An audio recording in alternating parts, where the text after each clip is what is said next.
Good afternoon, everyone. Shalom. I'm Shosh Bedrosian, spokeswoman for the National Public Diplomacy Directorate here in the Prime Minister's office. I'll take a few questions after a couple of very brief points to share with you. Just make sure you put your questions in the chat of the Zoom with your name and your outlet. It is Thursday, October 23rd, and today is day 748 since Hamas launched its brutal war on Israel. It has been 10 days since our 20 living hostages have returned home, and we're still waiting for the return of our 13 deceased hostages that are still in captivity right now. The urgency to bring them all home continues, as is a commitment Prime Minister Netanyahu has made from the beginning of this war. Let me start today with Israel's rejection of the ICJ's advisory opinion on the Hamas-infiltrated UNRWA. The ICJ chose to ignore our extensive evidence proving Hamas's infiltration into UNRWA. The United Nations has never investigated the full extent of this infiltration that took place specifically on the morning of October 7th and after it for the last 2 years. Israel will not cooperate with an organization that is connected and is actively engaging in terror activities, masked as an agency that helps people using its status as UNRWA to cover up its terror operations and direct connections with Hamas, the terror organization. We are at a point in time in history where moral clarity is a thing of the past, where upholding legal standards is optional, and listening and investigating true presented evidence is bypassed. Let me tell you some facts about UNRWA you probably know, but maybe are not reporting on it. The advisory opinion did not call out the terrorist activity that UNRWA has been involved in, with 12% of its employees part of Hamas. There is strong evidence Israel obtained that 18 UNRWA employees participated in the Hamas-led massacre on October 7th. Our hostages were also directly impacted by UNRWA employees, aka masked Hamas terrorists. 19-year-old Noah Marciano, who was kidnapped on October 7th, was murdered in an UNRWA hospital. 84-year-old Ditza Herman, also known and kidnapped on October 7th, was held by an UNRWA teacher.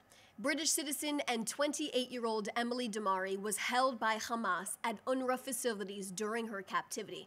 And 21-year-old Jonathan Samarano's limp body was kidnapped by an UNRWA social worker on Kibbutz Be'eri after he was murdered by Hamas that horrific morning.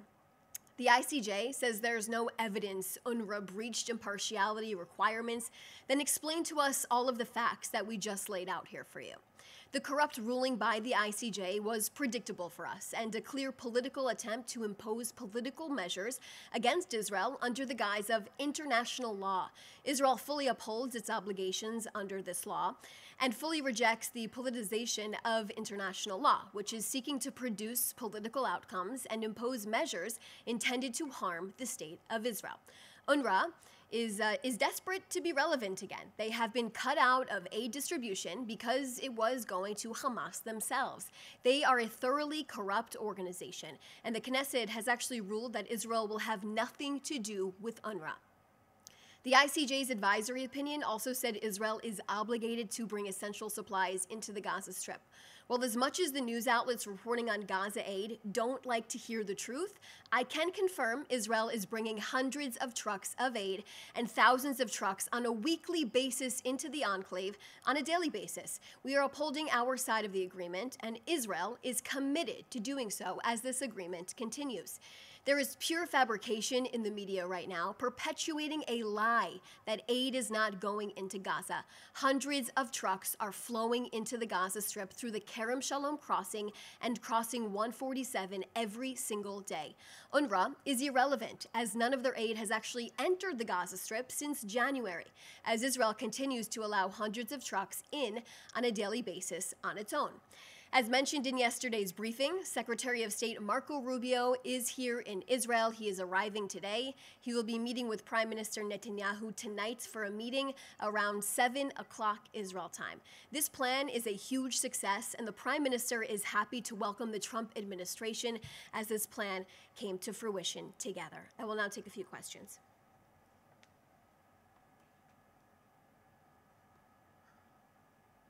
Joel Pollack from Breitbart News, can you describe the significance of J.D. Vance's visit to Christian holy sites today?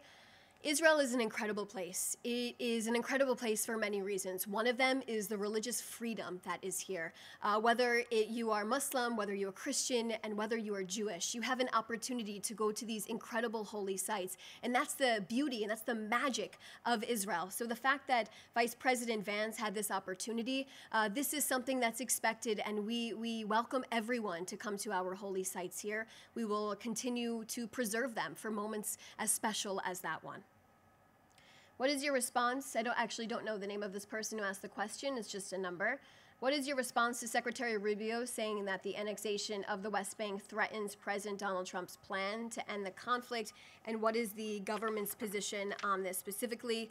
This is a democratic country. We welcome all opinions from all of our politicians here in the state of Israel, where people can speak their minds and support causes such as this one, the heartlands of the Jewish people.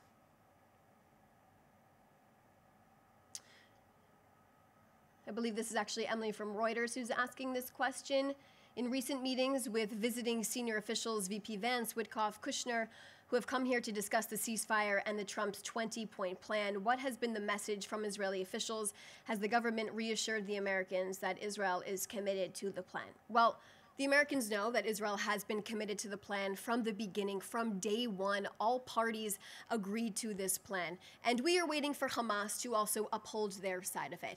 But there, of course, is optimism. We want this plan to work out. We are hoping that the rest of our deceased hostages will be returned home. We are demanding for the remains of our 13 deceased hostages and are expecting Hamas to deliver on that, to bring home the rest of our remaining hostages that they committed to. Remember, under the 20-point plan, 48 hostages, all of our 48 hostages are expected to be released. There are 13 deceased hostages that have not come home yet, and we are expecting and demanding, as I've said over and over again the last few days during this week, for them to be returned. And the expectation is that Hamas fulfills their side of the agreement. But just the partnership between Prime Minister Netanyahu and President Trump and his incredible team, who continues to come here to work with us to fully implement this plan, this is the collaboration that is going on here, and it's a really positive thing, and these relationships are very close between both of these teams. Adam Parsons from Sky News, can you tell us what evidence you have that 1,400 members of staff at UNRWA are active Hamas members, and also when will you open the Rafah crossing? So in terms of the UNRWA, all of the details just some of the details actually that I laid out for you, a lot of this was obtained through intelligence and from documents the IDF have been able to put out. And this is exactly what we have been saying for the last 2 years. To think that an UNRWA social worker actually picked up the body, a limp body of one of our released hostages, Yonatan Samarano. Can you imagine a social worker doing such a thing, putting it into the back of a pickup truck? This surveillance video is actually online, and I suggest that media outlets can pull it and run it in their packages and in their newscasts today, because this was an UNRWA employee that did this, picking up a limp body of a man who was murdered by terrorists, who was fleeing. He was killed outside of Kibbutz Be'eri, thrown into the back of a truck, and his body kidnapped into the Gaza Strip. That is UNRWA for you. That is a social worker of UNRWA. So please make sure all of that gets inside of your story today. It's just one of the horrific examples of the infiltration by Hamas into a United Nations organization here. In terms of the Rafah crossing, it is closed right now. But like I said, and I hope all media outlets are listening to me right now, there are hundreds of trucks of aid that are going into the Gaza Strip. I continue to hear this lie and fabrication inside of the media. Why is there no aid going into the Gaza Strip? There is aid going into the Gaza Strip on a daily basis. Thousands of trucks are entering the Gaza Strip on a weekly basis. Okay, so those are the questions that I see right here. Thanks so much, everyone, for joining us today.